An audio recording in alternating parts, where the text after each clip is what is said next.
एक और नहर आ गई। उस नहर के करीब जाके जनाब उन्होंने फिर अंधेरे का इंतज़ार किया, और जब काफ़ी अंधेरा हो गया तो जनाब उन्होंने कहा कि इस नहर में से आपने पैदल गुजरना है। फिर खैर जनाब वो जो डंकर था वो वापस आया और उसने जनाब मेरा हाथ पकड़ा, और तकरीबन मुझे किसी सहारे की ही ज़रूरत थी कि मेरा कोई हाथ पकड़ ले फिर मुझे ले जाए।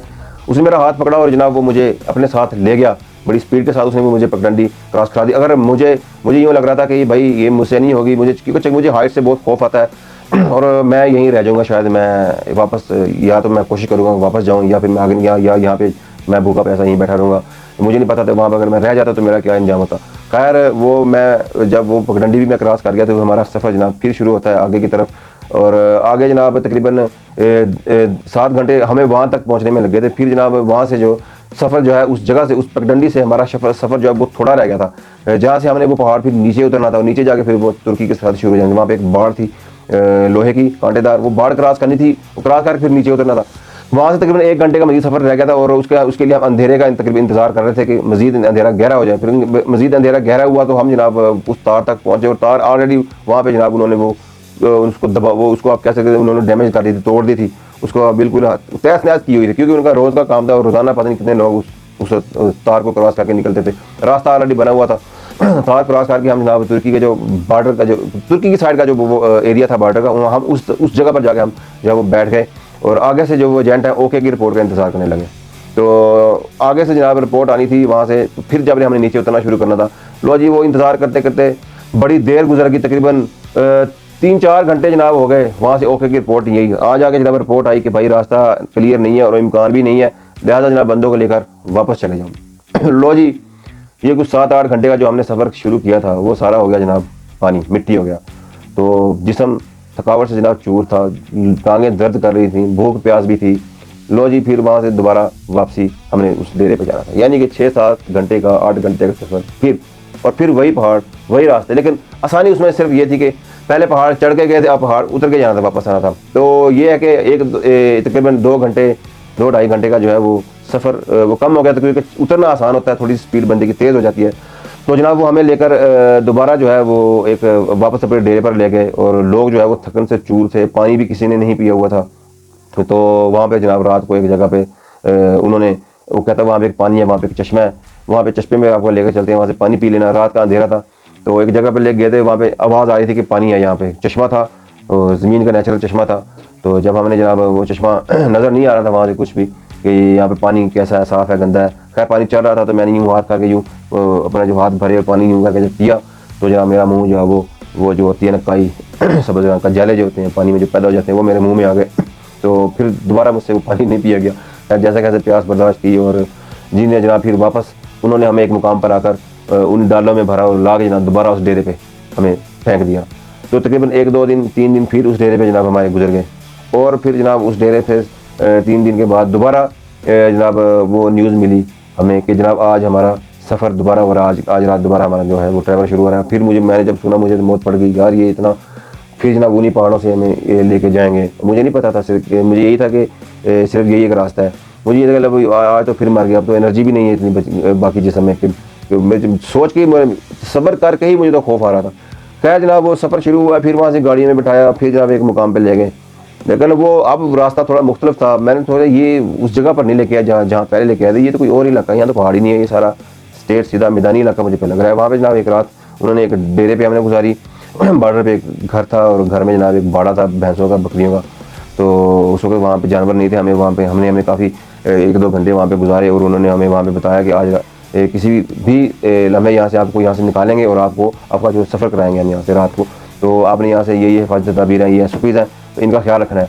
तो जनाब एक वक्त आया तो हमारा जनाब उन्होंने हमें वहाँ से निकाला, और फिर वही जनाब 100-150-200 बंदे की लाइन आगे जनाब 2-3 बंदे डंकरों के वो हमें लेकर चल पड़े। मैदान इलाका सारा मैदानी था, अल्लाह का शुक्र है फिर वहाँ पे पहाड़ नहीं थे। उस मैदानी इलाके में जनाब हमारा फिर सफ़र शुरू होता है, और तकरीबन 20 मिनट 30 मिनट आधा घंटा हम चले होंगे तो जनाब एक आ गई वहाँ पर नहर। और नहर बिल्कुल मामूली नहर जैसे नहरें होती हैं, वो बहुत बड़ी नहीं थी, एक जैसे एक आम नहर होती है हमारे इलाके में, जो गाँव देहात में आपने देखी होंगी, शहरों में इतनी मामूल की एक नहर थी। उस नहर को जनाब उन्होंने एक वहाँ पे किनारे पे जाके उन्होंने एक कश्ती जनाब रबड़ की, उसमें हवा भरी, और एक बंदा उस कश्ती पे जाके वो नहर के दूसरे किनारे पे चला गया, और उस कश्ती के उस तरफ भी रस्सी बांध ली, इस तरफ भी रस्सी बांध ली। तो जनाब वो एक पिछले वाला कश्ती के पीछे खींचता था, 3-4 बंदे उसमें सवार कराता तो आगे वाला खींच लेता था। इसी तरह जनाब वो नहर जो है इतने बंदों को उन्होंने 4-4 5-5 बंदे बिठा के उस नहर से दूसरे किनारे लगाया। तो हाँ, मैंने पूछा जब उनसे, ये नहर है, ये कश्ती में क्यों पार करवा रहे हैं, ये तो एक नहर है, ये तो हम पैदल भी क्रॉस कर सकते हैं। भाई ये बहुत गहरी नहर है और ये सिक्योरिटी के पर्पज़ से इसको इतना गहरा बनाया गया है, और ये गहरी अगर ये इतनी आसान होती तो फिर क्या ही बात थी। खैर हमने वो नहर जनाब क्रॉस की। नहर क्रॉस करके जनाब हमें जनाब वो ले गए एक डेरे पे। फिर वहाँ पे जनाब दरमियान में एक डेरा आया और वहाँ पे हमने फिर कोई एक रात का जो एक वो रात थी वो सारी हमने उस डेरे पे गुजारी।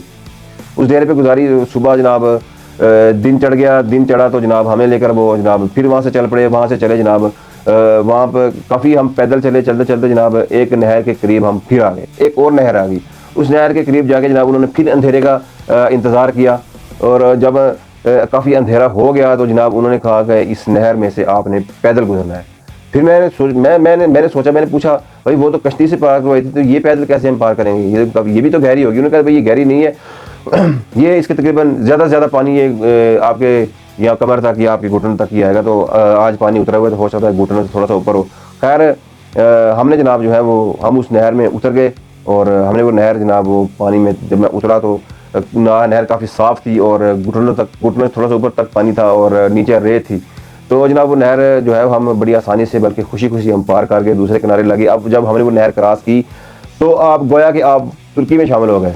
वो नहर जो सेकंड नहर थी वो तुर्की और ईरान की जो है वो एक आप कह वो लाइन थी, वो डेड लाइन थी कि उससे उस नहर के उस तरफ तुर्की और इस तरफ वो ईरान था। अब हम जनाब तुर्की में दाखिल हो चुके थे, और वहाँ से जनाब हमने 1 किलोमीटर तकरीबन वहाँ से या उससे भी कम का जो रास्ता है वो हमने क्रॉस करना था रोड तक जाने के लिए। बड़ा रोड था, उस रोड पर जाके फिर हमने जो है वो वहाँ से गाड़ी जो हमें वहाँ पे जो गाड़ियाँ आनी थी, डाले आने थे, कोस्टर टाइप जो आप कोस्टर जैसे हमारे चलते हैं उस टाइप के डाले होते हैं, उनके पास गाड़ियाँ होती हैं। फिर हमने जनाब उन डालों में बैठना था। उन्होंने वहाँ से बिठा कर फिर हमें जो है वो आगे कहीं लेकर जाना था।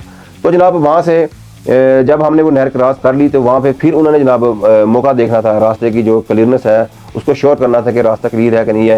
यानी कि सिक्योरिटी देखते हैं ना, वहाँ पे आर्मी की पुलिस की सिक्योरिटी होती है। जब वहाँ पे जनाब जब तक नाके लगे होते हैं तब तक वहाँ से वो जनाब सर बाहर नहीं निकालते।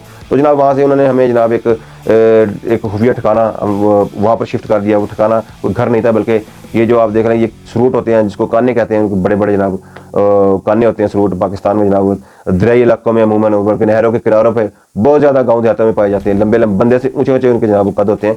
तो उन सरूटों में हमें गुजार के वहाँ से सूट थे बड़े बड़े, उसमें बल्कि बकायदा रास्ते बन चुके थे क्योंकि वो रोज़ाना वहाँ से लोग गुजरते थे।